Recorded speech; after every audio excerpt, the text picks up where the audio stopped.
इस वीडियो में हम वणिकवादियों के क्या मुख्य विचार रहे हैं उसके बारे में चर्चा करेंगे।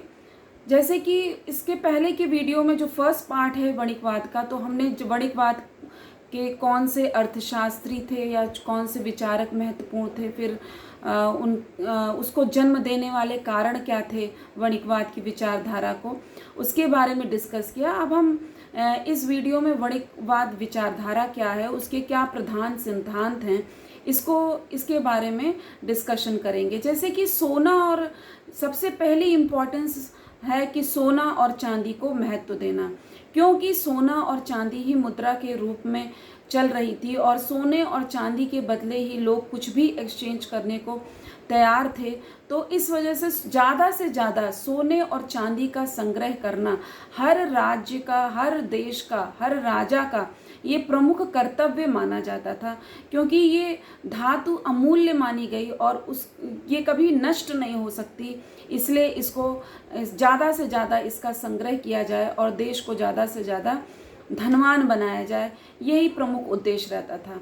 फिर वणिकवादियों ने सोने और चांदी के जो महत्व है उसमें कुछ जो परिस्थितियां हैं, क्यों इसको इम्पोर्टेंस दी गई, क्योंकि उस समय बैंकिंग की सुविधाएं या इंश्योरेंस की सुविधाएं नहीं थी। लोग सोने और चांदी को ही एक अमूल्य धन मानते थे कि उसको जितना ज़्यादा अपने पास रखेंगे उतना ही ज़्यादा सिक्योर्ड फील करेंगे, और जो मूल्यवान धातुएं होती, जिसके पास जितनी मूल्यवान धातुएं होती थी अधिक, उतना ही वो धनी कहलाता था। फिर क्योंकि बार्टर सिस्टम भी इसी समय समाप्त हुआ कि वस्तु के बदले जो वस्तु विनिमय होता था वो इसी समय समाप्त हुआ, तो हम उसके बदले कुछ ऐसी चीज़ चाहिए थी कि जिससे एक्सचेंज किया जा सके। तो सोना चांदी एक महत्वपूर्ण धातु थी जिसको मुद्रा के रूप में इस्तेमाल किया गया। फिर राज्यों के विकास के साथ साथ भी ये ज़रूरत पड़ी कि राज्य को स्ट्रॉन्ग करने के लिए, राजा को कार्य करने के लिए, उसको स्ट्रॉन्ग करने के लिए ज़रूरी था कि उनको भी मुद्रा चाहिए थी, और वो सोने चांदी के रूप में ही वो कर लगाते थे लोगों पर और उसको वसूलते थे, चाहे वो इंटरनल डोमेस्टिक उसमें वसूलें और चाहे इंटरनेशनल ट्रेड में निर्यातों जो आयात हैं उन पर अधिक कर लगाकर। और फिर उन राज्य को स्ट्रॉन्ग बनाने के लिए, मजबूत बनाए रखने के लिए उनको सैनिकों की ज़रूरत पड़ती थी, अधिकारियों को, जिसको हम एडमिनिस्ट्रेटिव एक्सपेंडिचर कह सकते हैं, इसकी ज़रूरत पड़ी। और जो मुद्रा है उसने इस कार्य को और आसान कर दिया कि मुद्रा के टर्म्स में उसका पेमेंट हो जाए। और जब स्टेट और किंग को स्ट्रॉन्ग करने की बात हो रही तो आए दिन युद्ध हुआ करते थे डिफरेंट कंट्रीज से, तो इसके लिए उस खर्चे को, वॉर के एक्सपेंडिचर को, या जो युद्ध है, युद्ध के व्यय को उठाने के लिए ये धातुएं उपयोग में आई। और साथ ही साथ जैसे मान लीजिए कोई कंट्री हार गई तो एक दंड के रूप में भी अर्थदंड जो दिया जाता है वो भी इन्हीं धातुओं के रूप में हुआ। वैसे तो देखा जाए तो आज भी कोई सोने चांदी की इम्पोर्टेंस कम नहीं है, पर उस समय आज से भी ज़्यादा वणिकवादियों ने सोने चांदी को बहुत ही ज़्यादा अधिक महत्व दिया। दूसरा इनकी विचारधारा जो फोकस करती वो है कि विदेशी व्यापार एवं अनुकूल व्यापार संतुलन। व्यापार को तो बढ़ावा देने की बात करते ही हैं, पर सबसे ज़्यादा फोकस जो करते हैं वो अंतर्राष्ट्रीय व्यापार पर करते हैं, क्योंकि व्यापार करने पे तो जो भी संसाधन है वो देश के अंदर ही सर्कुलेट हो रहे हैं, पर जब आप अंतर्राष्ट्रीय व्यापार कर रहे हो तो आपका जो नेट इंक्रीज है वेल्थ में वो बढ़ रहा है। सोने चांदी को ही अगर मान लिया जाए तो सोने चांदी का संग्रह और ज़्यादा बढ़ेगा, तो इसलिए विदेशी व्यापार की बात करते हैं। और विदेशी व्यापार में भी घाटे के व्यापार करने की बात नहीं करते हैं, वो विदेशी व्यापार में ना तो बैलेंस की बात कर रहे हैं और ना ही घाटे डेफिसिट की बात कर रहे हैं, सरप्लस बैलेंस ऑफ ट्रेड की बात कर रहे हैं कि जिससे ज़्यादा से ज़्यादा सरप्लस जनरेट हो सके। और सरप्लस कैसे होगा? अगर आयात कम हो और निर्यात अधिक हो। यहाँ तक कि ये तक कह देते हैं कि आयात ना ही किया जाए तो अच्छा है और ज़्यादा से ज़्यादा निर्यात किया जा सके। और जहाँ तक संभव हो कच्चा माल ले आओ, क्योंकि कच्चा माल सस्ता होता है, और यहाँ पर माल तैयार करके विदेशों में महंगे दामों पर अपने सामान को बेचो, जो हमने ड्रेन थ्योरी में देखा। फिर ऐसे माल का कदापि भी आयात नहीं करना चाहिए जो हमारे मतलब जो डोमेस्टिक कंट्रीज़ हैं अपनी, उनके उद्योगों को किसी भी प्रकार से नेगेटिव रूप में प्रभावित कर रहा हो। ऐसी वस्तुओं का आयात नहीं करने की सलाह देते हैं वणिकवादी। इस प्रकार के माल पर जो बाहर से आ रहा हो, जो हमारे आंतरिक जो उद्योगपति हैं, प्रोड्यूसर्स हैं, उनको नेगेटिव इम्पैक्ट डालो, ऐसी चीज़ों पर बहुत ज़्यादा हैवी ड्यूटी लगा देनी चाहिए, ऐसा वणिकवादी कहते हैं। और उसका मूल्य ऐसा हो जाए कि जो देश में वस्तुएं बिक रही हैं उससे ज़्यादा मूल्य पर बिके, कि ड्यूटी ऐड जब आप प्राइस में कर दो तो उसका प्राइस जो आंतरिक मूल्य है उससे अधिक हो जाए। फिर विदेशी व्यापार मुक्त नहीं होना चाहिए। जैसे आगे वणिकवादियों प्रतिष्ठित अर्थशास्त्री लेजिस्फेयर पॉलिसी या मुक्त व्यापार की बात करते हैं, पर जो वणिकवादी हैं वो रिस्ट्रिक्टिव इकोनॉमी यानी कंट्रोल्ड व्यापार की बात करते हैं। नेचुरल सी बात है, जब इंपोर्ट्स पे रिस्ट्रिक्शंस लगाने हैं और एक्सपोर्ट को बढ़ावा देना है तो मुक्त व्यापार की बात नहीं करेंगे। फिर जहाँ तक संभव हो सके वो सोने चांदी को बाहर एकदम जाने ही नहीं देना चाहते थे। बहुत ज़रूरी हो कोई चीज़ हमारे पास किसी देश में मान लीजिए कुछ नहीं ही है, तब भले मजबूरी में आयात करें, अदरवाइज़ आयात ना करें, जिससे कि सोना चांदी बाहर ना जाने पाए। और देश के जो अतिरिक्त माल है यानी जो सरप्लस जनरेट हो रहा है उसको बाहर भेजना चाहिए। उसके लिए क्या सीधी सी सलाह उनकी ये थी कि अगर आप खुद कम डोमेस्टिक कंजम्पशन होगा तो सरप्लस ज़्यादा जनरेट होगा और इससे जो अंतर्राष्ट्रीय व्यापार है वो बढ़ सकता है। फिर उद्योगों और व्यापार पर भी ये नियंत्रण चाहते थे, क्योंकि वैसे तो वणिकवादियों ने उद्योगों को ही सबसे ज़्यादा महत्व दिया और कृषि को उद्योगों से कम महत्व दिया। चूँकि वे निर्यात बढ़ाने के पक्षधर थे, इसलिए उद्योगों को तरह तरह से विकसित करना चाहते थे। और उस समय बड़े उद्योग भी नहीं थे, तो इसलिए छोटे छोटे उद्योगों को बढ़ाने की बात कर रहे हैं। और जो नियंत्रित अर्थव्यवस्था मतलब इंटरनल इकोनॉमी में भी गवर्नमेंट का कंट्रोल चाहते थे, क्योंकि ये विश्वास करते थे कि गवर्नमेंट ही है जो डेवलपमेंट करेगी इन उद्योगों का।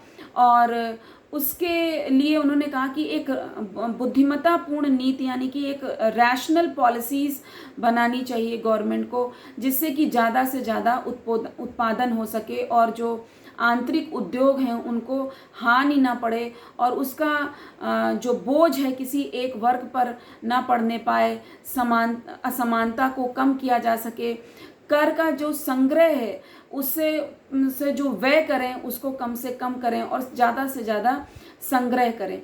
फिर है जल यातायात का विस्तार करना, क्योंकि नई नई जगहें खोजी जानी थी जिससे कि अपने व्यापार को वहाँ पर एक्सटेंड कर सकें, व्यापार का विस्तार कर सकें। तो इसलिए जल यातायात के विस्तार की बात करते थे। इस विषय में भी वो राष्ट्रीय दृष्टिकोण ही अपनाना चाहते थे कि वो चाहते थे कि माल का आयात तथा निर्यात उनके खुद के ही जहाज़ों से हो, जिससे कि उनको उस रूप में भी पेमेंट भी किसी दूसरी कंट्री को ना जाने पाए। फिर जनसंख्या भी इस समय बढ़ रही थी, तो उद्योगों जो लोगों की आवश्यकताओं की पूर्ति के लिए उद्योगों को बढ़ाना ज़रूरी था और ज़्यादा से ज़्यादा ऐसे उद्योग लगाना ज़रूरी था जो श्रम सघन हो यानी लेबर इंटेंसिव हों, लोगों को एम्प्लॉयमेंट दे सकें, क्योंकि जब पॉपुलेशन बढ़ रही है तो लोगों को अपनी न्यूनतम आवश्यकताओं की पूर्ति के लिए कोई ना कोई एम्प्लॉयमेंट मिलनी ही चाहिए। जैसे जहाज़ चलाना हुआ, मछली पकड़ना हुआ, कपड़ा बनाना हुआ, इस तरीके के बहुत सारे कार्य ऐसे किए जा सकते हैं जो बड़ी जनसंख्या जिसमें समाहित की जा सके। सैनिकों का मतलब सैन्य शक्ति जो है उसको मजबूत करने में भी जनसंख्या लाभप्रद हो सकती है।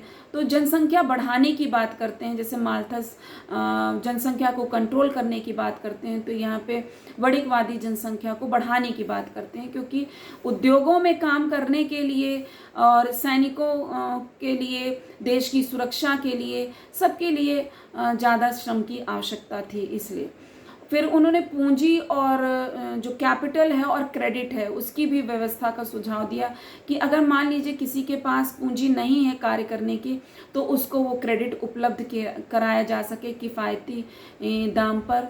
और ये जो गिल्ड हैं उनको, उनके संगठनों पर बहुत ज़्यादा जोर दिया गया। कृषि संबंधी विचार इनके बहुत ही ऐसे हैं कि इम्पोर्टेंस जो है वो, जैसे इसके बाद के जो अर्थशास्त्री हैं प्रकृतिवादी, वो कृषि को ही महत्वपूर्ण देते हैं, स्थान देते हैं। पर इन्होंने ऐसा नहीं कि उसको निगेट किया और उसकी ग्रोथ नहीं होनी चाहिए, पर सेकेंडरी प्लेस दिया है कृषि को। और कृषि महत्वपूर्ण व्यवसाय वो भी है पर सेकेंडरी है। देश की 70 से 80% क्योंकि जनता खेती ही करती थी, चाहे वो यूरोपियन कंट्रीज़ हों वहाँ पर भी।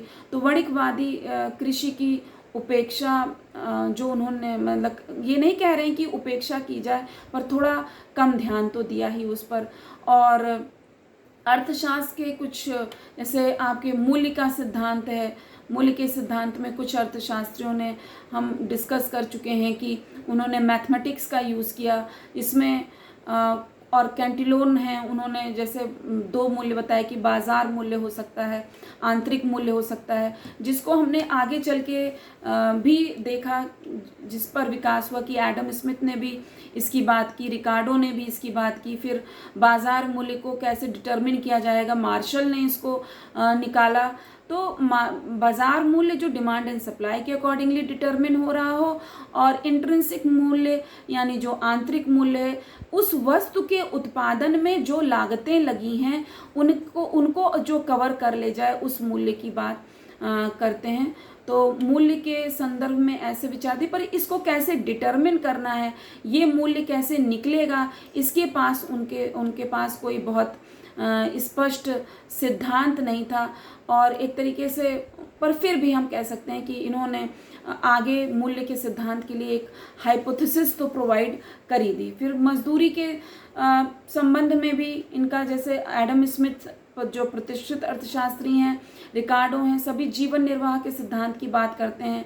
तो इन्होंने भी उस बात को कहा, पर उसको विकास जो है उसका एडम स्मिथ और रिकार्डो ने ही किया है। और क्योंकि उद्योगों की बात करते हैं, तो उद्योगों के लिए पूंजी की आवश्यकता अधिक होती है, और मान लीजिए पूंजी नहीं है तो उसमें पूंजी उपलब्ध कराई जाए और उस पर ब्याज भी मिलने को वो न्यायपूर्ण या उचित मानते हैं उस समय के अर्थशास्त्री।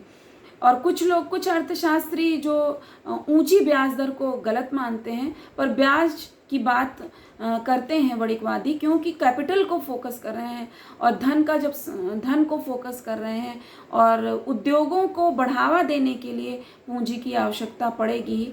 तो ब्याज के संदर्भ में भी इनकी ये विचारधारा है, पर ब्याज बहुत अधिक नहीं होनी चाहिए, इसकी बात करते हैं। तो सभी पहलुओं को आप कह सकते हैं कि इन्होंने छुआ है, पर जो विशेष फोकस है वो अंतर्राष्ट्रीय व्यापार और अपने सोने चांदी के संग्रह, इस सब के संदर्भ में जो विचार दिए हैं वही ज़्यादा महत्वपूर्ण कहे जा सकते हैं, जो कि पूरा मटेरियलिस्टिक या धन पर ही फोकस करते हैं। और लगान के संबंध में उन्होंने कहा कि प्रकृति और श्रम दोनों को ही उन्होंने उत्पादन का साधन माना था। तो इसलिए कहा कि जो कुछ शुद्ध उपज होती है उसको, जिसको प्रकृतिवादियों ने आगे चल के समझाया, तो बस एक आप कह सकते हैं रेफरेंस दिया कि हाँ, लगान जिस रूप में आज के रूप में वैसा नहीं समझाया, पर हाँ कुछ बचत होती है प्रकृति के सहयोग से, इस बात को उन्होंने माना। और विनिमय की दर में हम जो मिंट पार ऑफ एक्सचेंज, जिसको आप टकसाली समता दर कहते हैं, क्योंकि गोल्ड बुलियन की बात कर रहे हैं, तो इसके प्रारंभ जो है आप कह सकते हैं कि वणिकवाद के समय हुआ, और इसका जो सूत्रपात है वो मेलाइंस और हेल्स के द्वारा आप कह सकते हैं हुआ है। और व्यक्तिगत हितों का सिद्धांत भी दिया है, क्योंकि इंडिविजुअल प्रॉपर्टी होल्ड करने को ये गलत नहीं मान रहे हैं और उसको प्रमोट करने की बात करते हैं कि लोगों अपने पास ज़्यादा धन रख सकते हैं। सेल्फ इंटरेस्ट की, अपने हित की बात करना कोई गलत नहीं। जैसे कि उसके वणिकवादियों के पहले जो पोप थे उन्होंने तो यही विचारधारा फैला रखी थी कि अपने बारे में ना सोचें, अपने पास धन का संग्रह ना करें, त्याग करें, सब ईश्वर का है। तो जब इस तरीके की बातें थी तो उसके रिएक्शन में आप कह सकते हैं कि इन्होंने व्यक्तिगत हितों की बात कही कि लोगों को अपना व्यक्तिगत हित भी साधना चाहिए। फिर साथ ही साथ लाभ की भी बात करते हैं। जब उद्योग धंधों की बात कर रहे हैं और इंटरनेशनल ट्रेड की बात कर रहे हैं तो नेचुरल सी बात है कि लाभ हो रहा है तभी कोई उद्योग या तभी कोई देश जो है वो समृद्धिशाली हो रहा है और उसको हम एक रिलेटिव प्रॉफिट के रूप में कह सकते हैं। और जब देश में ही समृद्धि बढ़े तो हम उसको पॉजिटिव प्रॉफिट कह रहे हैं कि देश में ही इंक्रीज हो रहा हो तो उसको पॉजिटिव प्रॉफिट वणिकवादियों ने कहा। और अगर दूसरे देश के कंपैरिजन में या दूसरे देश से के लेन देन पर अगर जो लाभ निर्भर कर रहा है उसको रिलेटिव प्रॉफिट कहा है। अगर हम वणिकवादियों के मूल्यांकन की बात करें तो आप कह सकते हैं कि बहुत ही मटेरियलिस्टिक रहा है, इस वजह से उसके कुछ दोष दिए जाते हैं। हालांकि एडम स्मिथ ने अपनी वेल्थ ऑफ नेशंस जो लिखी उस पर इनका वणिकवादियों का काफ़ी प्रभाव है। फिर भी कुछ कमियां जो